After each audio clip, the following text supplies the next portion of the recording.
a hungry fox roamed the forest, acting tough. He saw a tiny bird eating berries.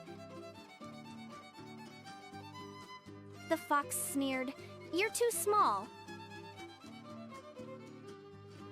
I could catch you easy." The bird stayed calm and replied, "Speed isn't everything. Be smart too."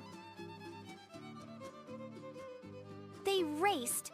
The fox sprinted ahead. He crashed into thorny bushes.